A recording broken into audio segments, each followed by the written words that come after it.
네, 안녕하세요. 설일기입니다. 오늘 금요일 모두 고생 많으셨습니다. 오늘은 이제 좋아하는 일로 돈을 벌기 위한 선택으로 퇴사를 감행하지만 무조건 이런 선택은 후회할 수밖에 없는 이유에 대해서 한번 이야기를 해보려고 하고요. 일단은 좋아하는 일을 하기 위해 퇴사를 감행하는 과정을 생각해 본다면 보통 현재 일에 대한 어떤 회의감에서 시작이 되잖아요.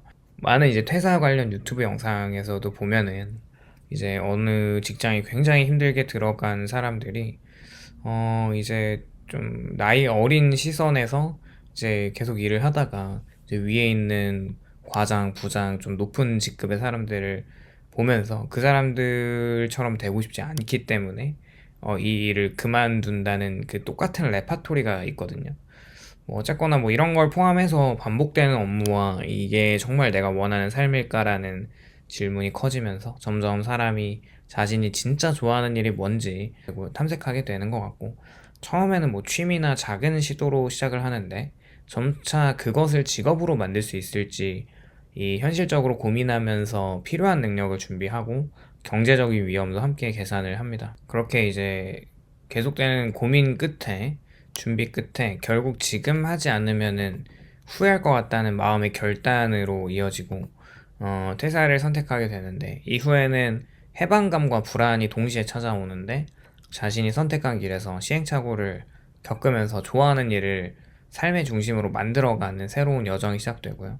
생각해보면 과거부터 뭐 인류 역사상 이런 뭔가 자아 성찰과 자아 실현에 대한 고민을 많이 했었던 것 같고, 쇼펜하우어는 인간의 삶을 뭐 욕망과 권태 사이에서 흔들리는 진자라고 표현을 하면서 우리가 어떤 욕망을 이루더라도 또 다른 불만과 공허함이 생길 수 있다고 본 거고, 또한 뭐 파스칼은 인간이 자신의 현실을 견디지 못해서 끊임없이 다른 상태를 갈망한다고 지적하면서 지금의 삶을 떠나면 더 나을 것이라는 믿음이 반드시 행복을 보장하진 않는다고 말을 하는데, 인간들이 생각하는 이 디폴트 값이 항상 후회라고 생각합니다. 그냥 어떤 선택을 해도 후회를 하는데, 그렇다면 퇴사라는 결정은 결국 수년 뒤에 잘했다는 생각보다는 시간이 지났을 때 생각나는 이 기회비용들이 있잖아요.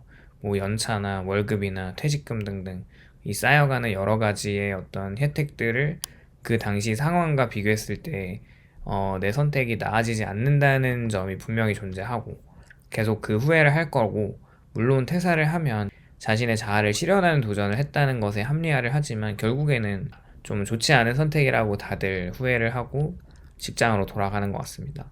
좋아하는 일을 위해 퇴사를 하고 실제로 자영업을 시작하는 과정은 기대와 현실이 극명하게 충돌하는 긴 여정인데, 예를 들어서 요리를 좋아해서 작은 카페를 열겠다고 마음먹은 사람이 있다고 하면 처음에는 메뉴 개발과 인테리어나 가게 위치 선정 등 설렘이 크지만 막상 가게를 열면 예상치 못한 현실 문제들이 잇따르는데, 임대료나 재료비나 인건비 같은 고정비가 생각보다 빠르게 지출이 되면서 손님 수는 처음 계획만큼 안정적이지 않고 이 계절이나 날씨나 주변 상권의 변화에 따라서 크게 달라지죠. 또 위생 문제나 장비의 고장, 세금 신고 등 행정적인 업무와 법적인 의무도 부담으로 다가옵니다. 특히 하루 12시간 이상 가게를 지켜야 하는 체력적, 정신적인 부담이 크고 가족이나 친구와의 시간은 크게 줄어들죠.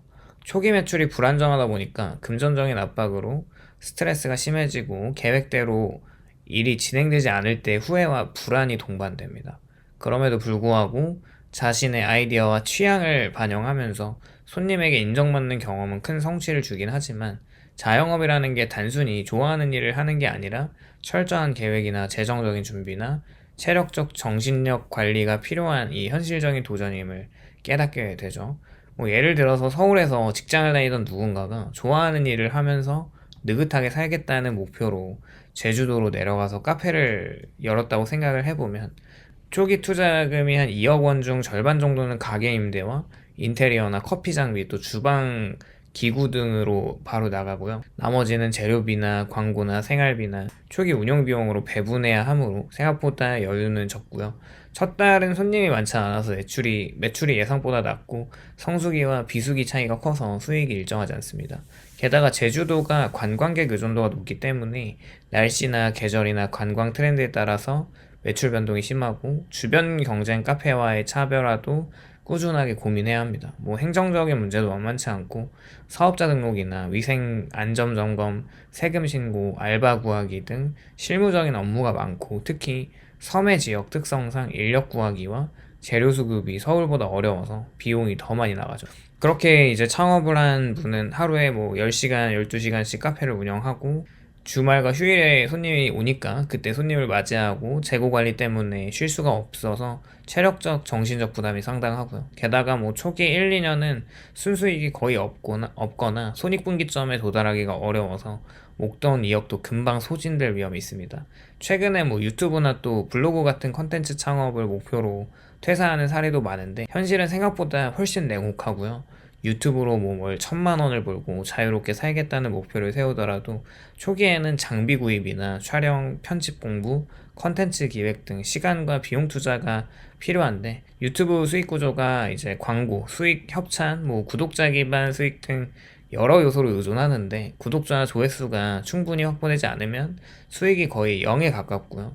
월에 1,000만 원 수준을 벌려면 최소 수십만에서 100만 단위의 충성 구독자가 필요하고 경쟁이 치열한 분야에서는 하루에도 수많은 유사 컨텐츠가 쏟아지죠. 뭐 쇼츠나 블로그 광고 수익만으로 안정적인 생활을 또 유지하는 것가 매우 어렵고요. 플랫폼이나 알고리즘 변화나 광고 단가 하락, 또 계정 제재 등 외부 변수에 큰 영향을 받고 그러기 때문에 하루 종일 컨텐츠 제작과 시청자 트렌드를 분석하고 뭐 마케팅과 댓글 관리 등을 병행하는데 초기에는 시간 대비 수익이 매우 낮습니다. 현실적으로 컨텐츠 제작에 투자한 시간과 비용이 바로 수익으로 돌아오지 않고요. 퇴사 후에 생활비를 버티는 것도 큰 부담이죠. 뭐 어쨌거나 이렇게 유튜브나 이런 블로그도 하고 싶은 일에 해당해서 퇴사를 하고 하는데 뭐 이런 플랫폼 기반 창업도 초기 성공 사례만 보고 퇴사하는 게 굉장히 위험하다는 걸 알고 실제 성공 확률이 극히 낮다고 생각을 해요. 좋아하는 일을 하겠다는 설렘과 자유의 욕구는 큰데 플랫폼 창업이 아이디어와 열정뿐만이 아니라 충분한 준비나 장기적인 인내심과 재정적인 안전망 없이는 쉽게 성공할 수 없는 영역이고요.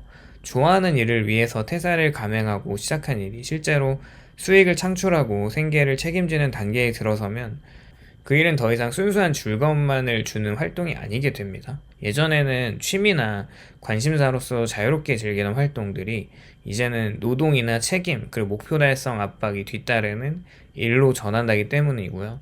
예를 들어서 뭐 그림을 좋아하던 사람이 갤러리나 온라인 판매를 위해서 그림을 그리기 시작하면 일정한 판매량과 수익을 유지해야 하는 압박 속에서 창작의 자유로움이 제한될 수 있고요.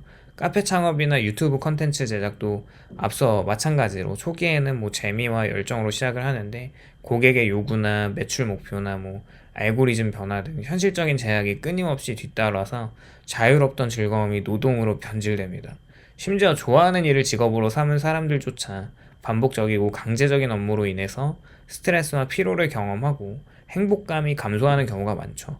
철학적으로 보면 이것이 인간이 자유롭게 선택한 활동이 생계와 책임이라는 외부 조건과 만나게 되면 그 활동의 본질적인 의미가 이렇게 변질되는 전형적인 과정이라고 생각을 하고 좋아하는 일로 돈을 번다는 그 이상은 흔히 일과 즐거움이 완벽히 일치한다는 허상에 기반해 있고 현실에서는 좋아하는 일이 직업이 되면 책임과 수익 압박과 반복 노동이 뒤따르는 이런 순수한 즐거움은 줄어들기가 쉽죠. 인간의 삶에서 가장 중요한 거는 단순히 좋아하는 일을 찾는 게 아니라 자신의 에너지를 가장 효율적이고 그냥 부담 없이 활용할 수 있는 이런 활동과 환경을 만드는 거라고 생각을 하고요. 아무리 흥미로운 일이라도 지속적인 노동과 스트레스가 뒤따르면 행복감이 감소하고 반대로 적당히 흥미가 있으면서 체력과 정신적 부담이 적은 활동은 삶의 만족도를 높이는 경향이 있습니다.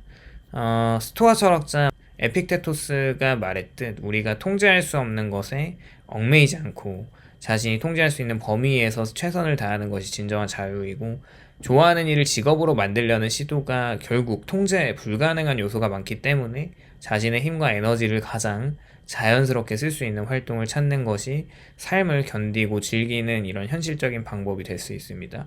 일단은 사실 인생에 정답이 없고 제가 뭐 누구라고 그 답안을 내놓을 수도 없는 거라서 퇴사를 하고 도전을 하는 거에 대해 무조건 나쁘게 보는 것만도 아니고 결국 좋아하는 일을 하면서 돈을 벌 수 있다면 그게 뭐가 됐든 무조건 하는 게 맞죠. 설령 그 일이 좋아지지 않는 노동으로 변질될지라도 결국 지금 다니는 지옥 같은 회사보다는 나을 수 있으니까요.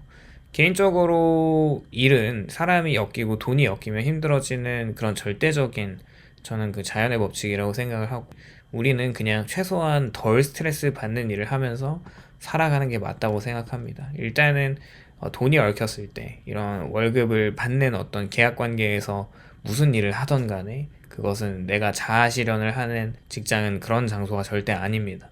그냥 최소한 덜 힘들게 일을 하면서 그 돈을 받아가는 장소에 불과하죠.